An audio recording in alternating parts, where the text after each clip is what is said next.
Hi there, my name is Vincent Del Casino. I'm the Provost and Senior Vice President here at San Jose State University and the host of this podcast, The Accidental Geographer.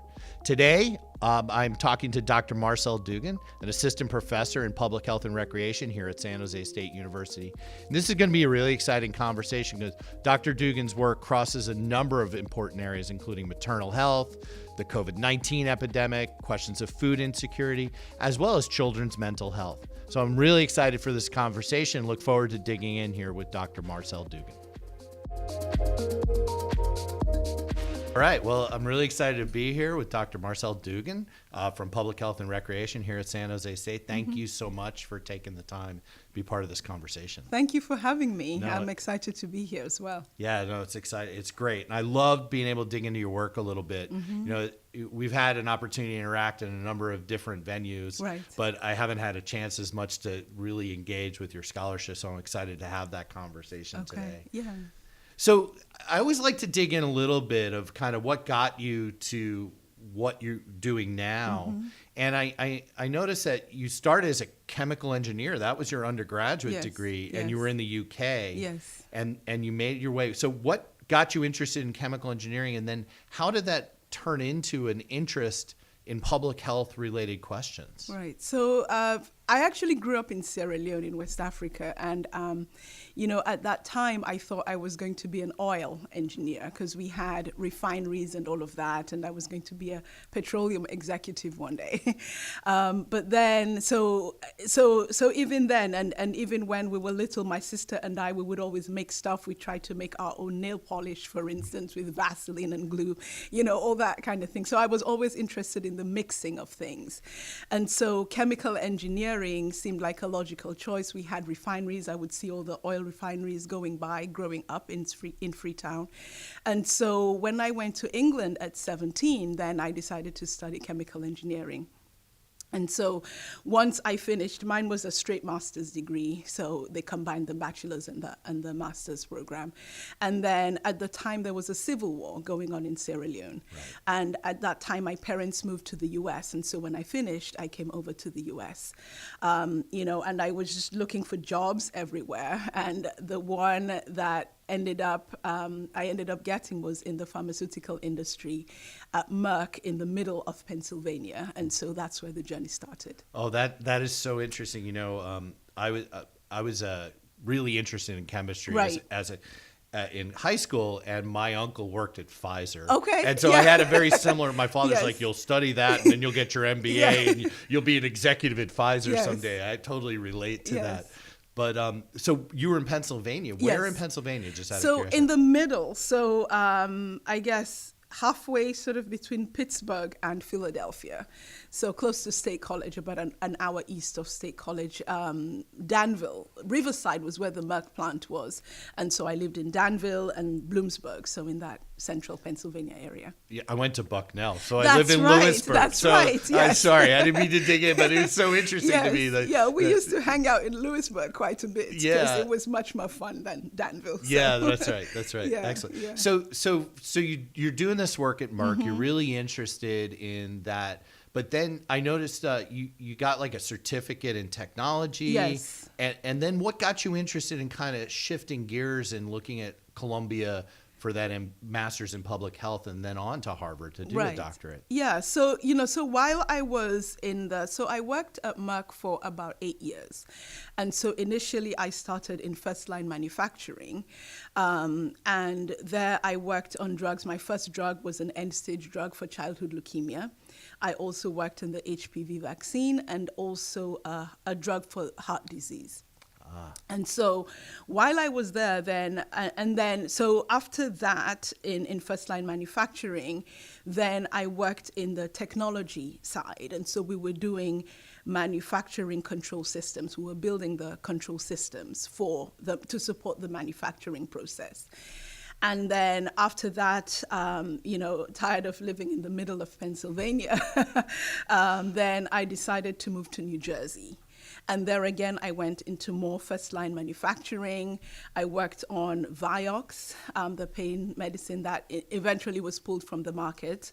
And then moved to the corporate headquarters where I combined the technology aspect with the manufacturing aspect to do automation projects across Merck. So while I was there, then I began to think, well, by the time somebody needs a heart disease drug, could there have been some way that we could have intervened earlier on in the process? Right. And so then I started thinking about public health. I didn't know much about it. It was either that or study chemical genetics, but then public health really spoke to me because then it tied back to my roots growing up in Sierra Leone and the high maternal mortality in that region. Yeah. And so then, so I decided to go to Columbia. We were in New Jersey, so it made sense. Columbia was only 2 hours away. I had a 2-hour commute each way for 2 years, but, here we are. And so, so I decided to study public health, and epidemiology was a natural fit because I think of that as the engineering side of public health. Right. It's the data, it's the analysis, it's the study designs. And so that fit me really well. And that's really interesting. And when you're at Columbia, you decided to look at malaria, right? As a topic. Right. Does that, again, connect back to your own historical roots Yes. in Sierra Leone Yes. and the issue? And interestingly, the intersection with climate change, because what a lot of people don't know is climate change happened. The geography of mosquitoes starts to change, and more people are all of a sudden finding themselves in malarial areas, right? Yes, exactly. It's interesting. I hadn't actually really thought about it like that. I thought about it in the sense of the present climate, not necessarily climate change, but yeah, definitely it's an interesting observation. Yeah. So you did that work, and then you moved on to Harvard. Yes. And what was your key focus there in your doctoral work, and what are the kinds of things that got you excited as a next step in that intellectual journey? Yeah. So while I was at Columbia, so I focused on, malaria and then pregnant women because I was always interested in maternal health issues and maternal health. Yes. And so after Columbia, then I worked for a year at Mount Sinai School of Medicine. And then originally it was going to be 2 years, and I decided I didn't like being told what to do. So I decided, well, after 1 year, during that year, then I would apply for a doctorate. And so I applied, I looked at many different places. I got into Harvard. I had 2 babies at the time. One was, well, by the time when I accepted Harvard, I had a 2-week-old. My second child was 2 weeks old. And so it must have been the hormones to make me think I could actually do a doctorate with 2 babies. But I accepted. And so we moved from New Jersey to Boston. Right. And there my area of focus was reproductive epidemiology. And then I had done, so in addition, while I was at Columbia, I had the malaria focus for my thesis, but I also worked as a research assistant for a professor who was looking at the effects of the nuclear explosion, the Chernobyl disaster in Ukraine, and looking at cancer outcomes as related to that. Right. So then at Columbia, at Harvard, when I went there, then I was I studied reproductive epi, and then my thesis was on endometrial cancer, which was a combination of cancer epi and reproductive epi. Yeah. And so, that's how I ended up. And that's where you got into interest in diet as well, right? Yes. And what are the intersections there? Like, what were you looking at exactly in that intersection of diet, life course, and cancer? Yes. Yeah, what's going on? So, So with diet, a lot of the foods we eat end up having internal effects in the body on some of our hormones. And then some of the hormones then can also lead to the increase in cancer. And so I was exploring those pathways in gynecological cancers. Oh, that's really interesting. Yes. Does that overlap with the kind of the work in epigenetics that's going on now? Or is that a different field? Is that because there's a lot of conversation now about the plasticity of Yeah. the genetic form So, and things yeah, like that. to some extent, but also separate, because we sometimes look at interactions between those two and how they affect disease. Yeah. But I also did separate work on related to epigenetics, looking at intergenerational transmission of smoking and how that could relate to obesity a couple generations later. And for those who don't know what epigenetics is, because I Yes. realize I threw that out there, Yeah. When we're talking about that, is that sense, right, that there's change going on, Right. that we had assumed that the genetic code, the form, right, was set. Yes. And we've learned over time that that may not be true. In Yeah. fact, I think it was in the area of reproductive health that a lot of that first came to bear, right? Yes, with the Barker hypothesis that looked at, early life changes and how that programming could influence adult disease. That first 1,000 days Yes. discourse that came out. Yeah, Very yes. powerful, actually. Yeah, It for affected sure. a lot of community health programs and Yes. things like that as people Yes. started. There was also really interesting ways in which that got played out. But so Yes. so you focus on that, and obviously you Mm-hmm. bring that here. And then, during your career here as an assistant professor, Yes. the COVID pandemic hits, you start to engage, you take those interests in food and diet, they Mm-hmm. start to go in different directions for you. So how has your career evolved? Maybe, and that's really where the accidental part comes, Yes, to be honest, yes, for me, is yeah. like, I've always felt there was a series of things that sort of happened, and then all of a sudden I found myself doing something I hadn't really expected to be doing. Yes. So is that what happened? Because your work on COVID-19 it overlaps, but it's a different path a little bit. Yes, it's a different path. And I think, very early on in the pandemic, for me, it became clear that it wasn't an accident who got COVID or not.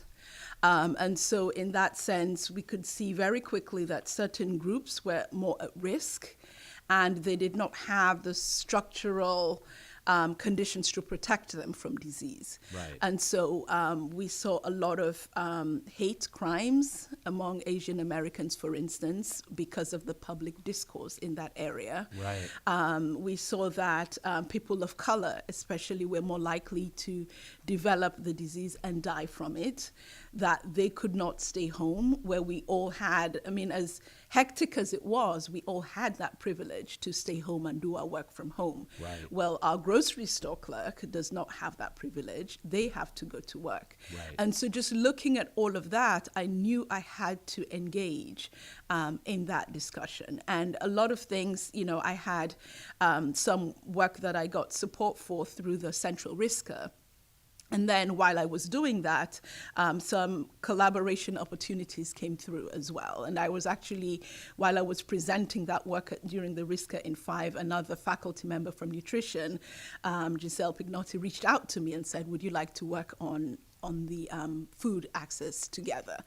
Yeah, and that was a perfect fit for all my nutritional epi experiences. Those were actually my favorite classes in grad school, so I just jumped at the opportunity. Yeah, that's really interesting. And what I find interesting too about public health scholarship, it's very, very collaborative. Yes, like you have a lot of authors on it. Yeah. Why does it have to be? What about your work really demands that team approach to research? Yeah, because I always tell new students who come in, public health is everything, and it lends itself to interdisciplinarity because we look at not only the immediate causes of diseases, but the causes of diseases.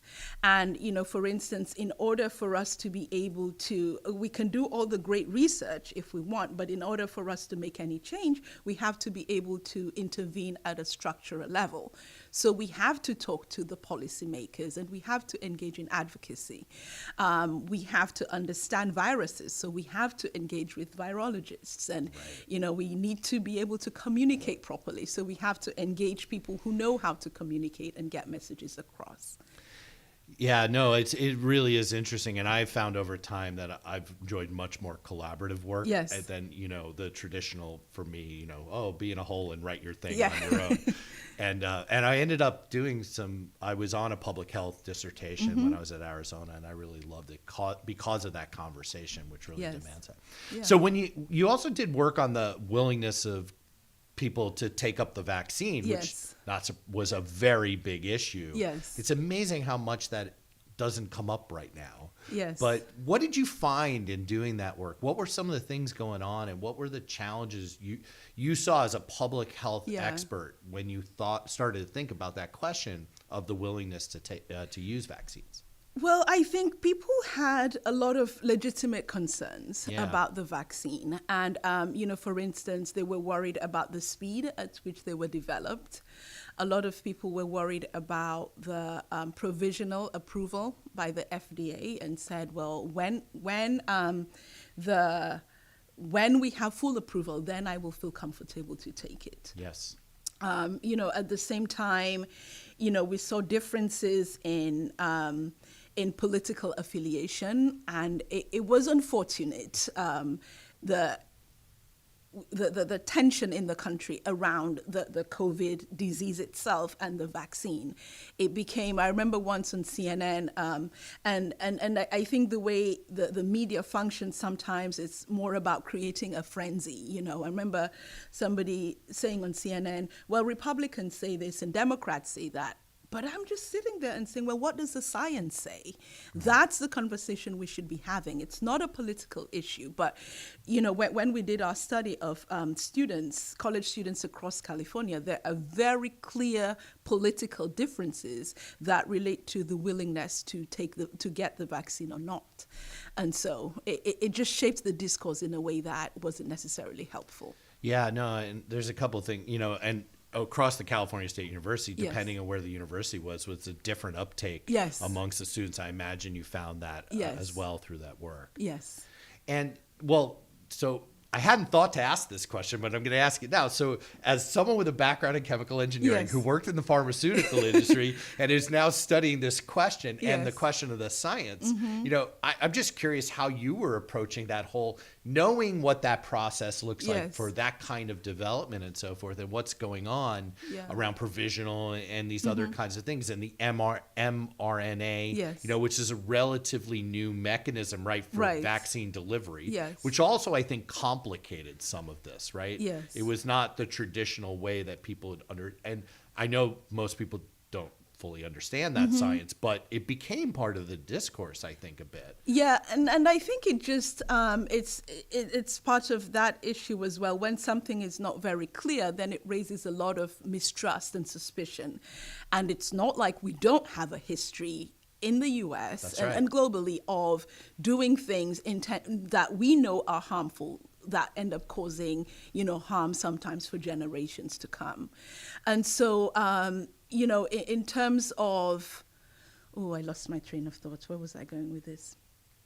But but in terms of that whole process, I think for me, the first thing I did was go and look at the data. Right. Like when I was healthily suspicious as well. Yeah. And so when the results came out, I actually pulled out my calculator and looked at the data. Right. To see how, if they had addressed some of the concerns that I had, and looking at the Pfizer vaccine, again, you sort of have to weigh what was currently happening, which was people were dying from the disease at a very high rate, especially certain groups. And then with the limited knowledge, because it was still limited, we did not have years and years of efficacy and long-term studies. That has always been missing because all of this is new. Right. And just weigh those against each other. And I still think that there's still more that we're continuing to find out about the vaccine, about the disease, about different variants of the disease. And so this is a different kind of time in which we find ourselves. When we were all young, we got all the vaccines, but it was a very different time. Right. In terms of the way it was processed and what we knew about the disease. Now it's sort of more fluid, and I think we just have to adapt to that. Well, I mean, I have two children, and I remember at the time when they were born, 16, 14 years ago now, the conversation around the intersection of autism right? And vaccination Yes. because they're attached to metals and whether or Right. not aluminum and other things in the vaccines, and even having a conversation as a family, like, should we do them all at once? Yes. Is it, so there's been a conversation that's gone on for 2 decades around sort of vaccine questions, Yes. right? Yes. That I think also informed some of this, even though it Yes. got politicized very quickly. Right. Yes. And I think that's the unfortunate piece where political affiliation affects something like this. Yeah. So I want to pull on a couple of threads that you picked up on, which is the importance that public health plays in the conversation around these structural questions. Because Yes. you brought up the whole vaccination thing. I mean, Yes. the history of the Tuskegee Project in the United States, but even I spent a lot of time studying the HIV epidemic, and the vaccine trials that gone, many of them happening in sub-Saharan Africa, right, where the question of whether or not people are fully prepped, and there's there's a lot of work that goes on where, well, we don't have the FDA regulations we have, and all of a sudden there's a global movement, right, around how these companies sometimes do that work. I imagine that's, played into some of your own thinking about some of this stuff as well. Yes. So thinking about who is studied, why they are studied, do they actually even have the agency to say yes or no? So Right. all of that, plays in. And are we testing vaccines on certain people and not on others? Yeah. Well, and even, it's sort of around public health in general, right? The ways in which demographics and population health play Yes. of, like, oh, we have a whole management regime, but you go, oh yeah, but you haven't really looked at all the diverse ways in which people are interacting with that. Yes. And I imagine some of your own work too in the maternal work has been trying to understand some of those nuances and complexities, right? Yes. Because there are nuances and complexities to how different bodies relate to different regimens of food and access to, right? Yes. Those kind of questions. Yeah, for sure. And I think it's ongoing. So it's a double-edged sword, right? So because of, the historical abuse, then people are less willing to participate in these trials. But then if they don't participate, then we don't have the data, right, to support or dispute any recommendations. So when you think about some of so paralleling that, this COVID conversation was this question of food insecurity. Yes. Right. And again, it goes back to your work on, I think, metabolic work, right? Yes. Around women and diet and cancer potential and things. So there's connection. There's lots of Venn diagrams for you. But the food insecurity it's another set of questions, right? That comes out. So tell me a little bit about that work and how you got into it and what you're finding around that question of food insecurity and what role it plays in overall population health. Yeah. So, food insecurity is an important issue, and especially here in the Bay Area where the cost of living is so high, sometimes people have to make the decision between food and rent, right? And then so we know that people who are food insecure have a higher risk of chronic diseases like diabetes and heart disease, partly related to food insecurity, but also related to food choices that they have to make as a result of the food insecurity. And so, related to that, then we found, so as part of a nationwide collaboration, we found that across 27 centers across the U.S., in every part of the country, food insecurity increased as a result of the pandemic. Right. And this Bay Area was actually one of the worst nationwide. And that's understandable. We found that households with children were more likely to be food insecure. We found that people who had lost their jobs, a lot of people lost their jobs and are continuing to lose their jobs in the economic fallout. They're also likely to be food insecure, and also communities of color are also likely to be food insecure.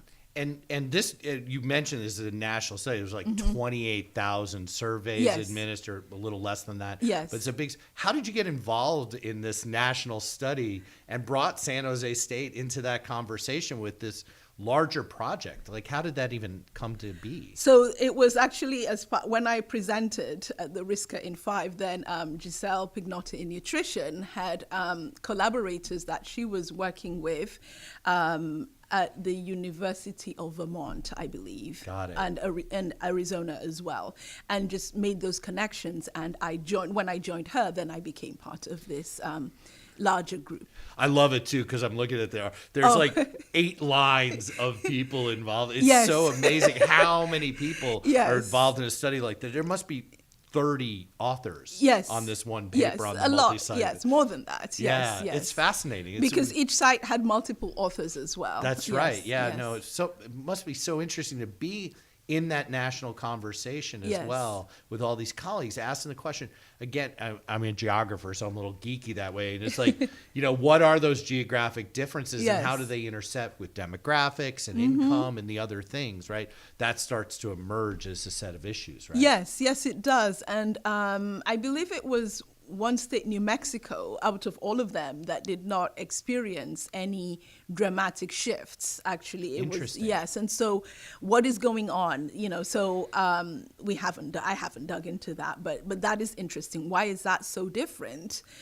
Is it a sampling anomaly, or is there something really different going on there relative to the rest of the U.S.? Well, yeah. I mean, when I was doing some work on it, I did some things around aging, the question of aging, and the U.S.-Mexico border actually has historically higher life expectancy. Yes. What they call in public health, I think it's called the Hispanic paradox. Yes, Yeah, yes. right. And I wonder to what extent New Mexico having a very large Latinx community, Yeah. if that's a possibility of something that plays into that.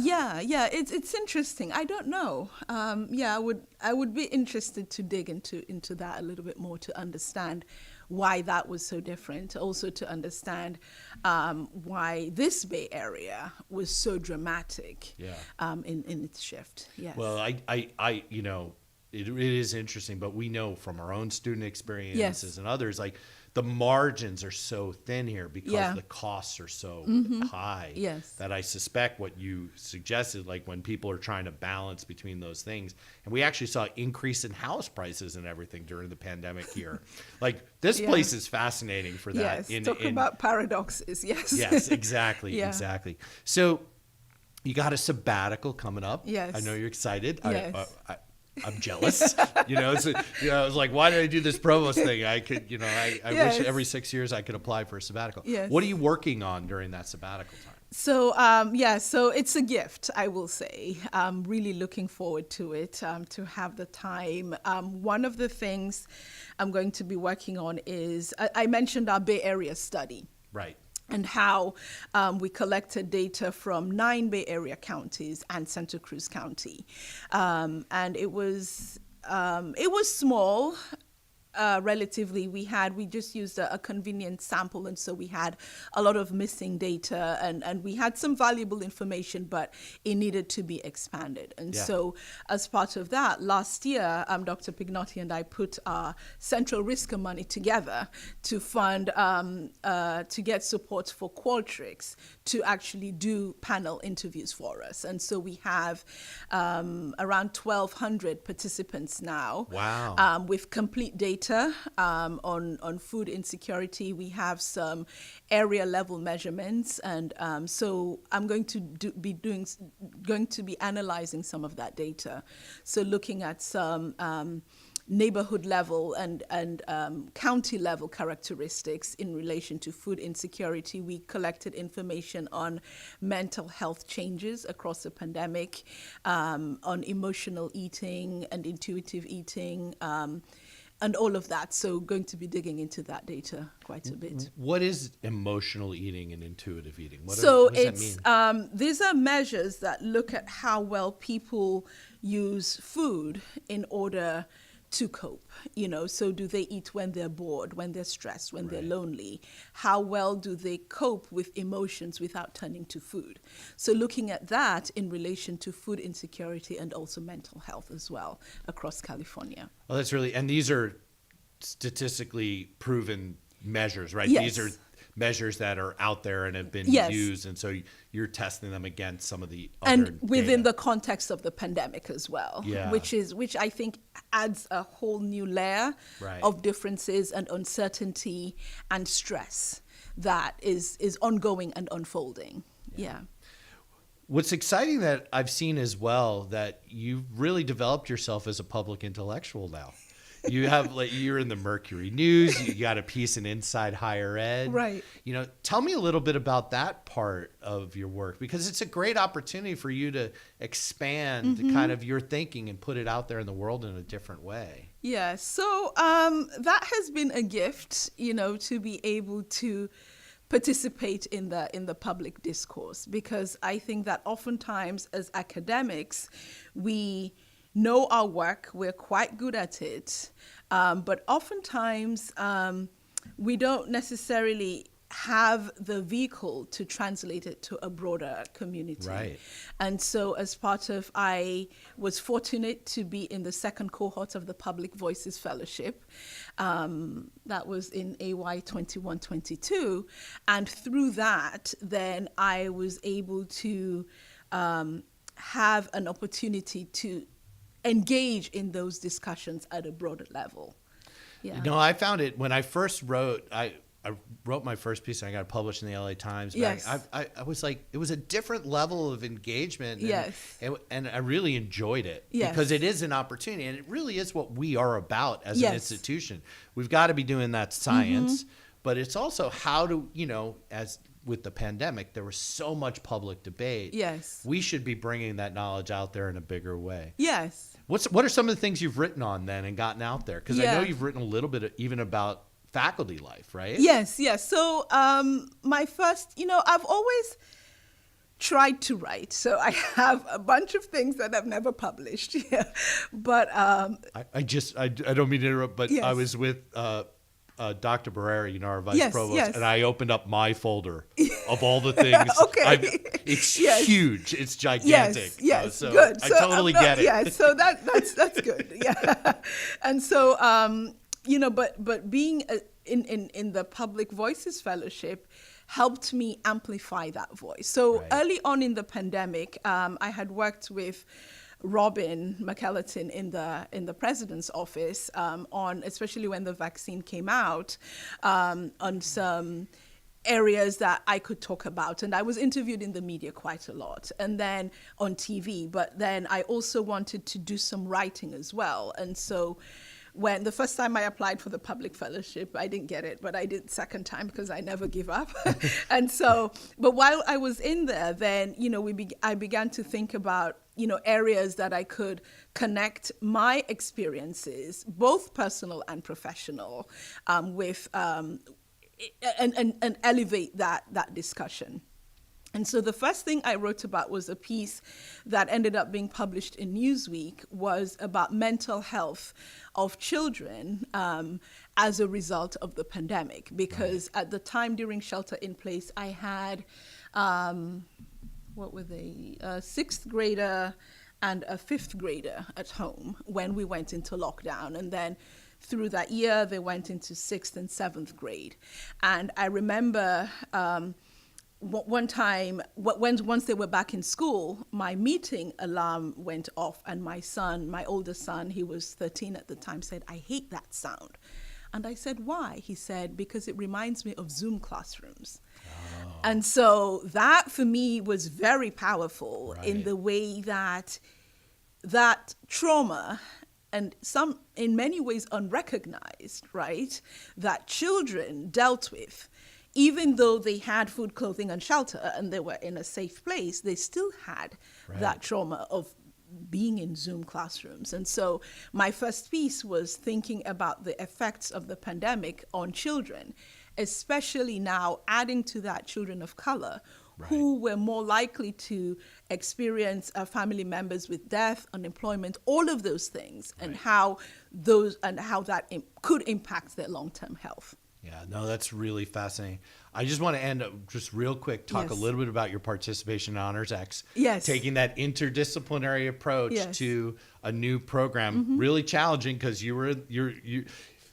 you piloted that with us as well. Yes. What has it been like to try to think through those big interdisciplinary questions and then translate it into a classroom? Yeah, so it was messy, you Yeah. know, and I think the biggest thing was just being okay with the mess and the uncertainty, Right. and just rolling with it as it came. I think it was fun because it forced each of us, and you know, each of the faculty, we all have our ways of even setting up Canvas, Right. And so just Right. even navigating, like, I can't find the assignment, and I don't know, you know, and so just all of those things. I Yeah. think the biggest thing was understanding that, Yeah. also communicating regularly and often. Yeah. And then again, I think, you know, the business, the public health, and the engineering, they all fit together in different ways. Right. And just having that make sense for the students, I think, was the gift in all of this. Yeah. Because, you know, and we saw this also during the pandemic. Left to me, I would have just kept everybody home,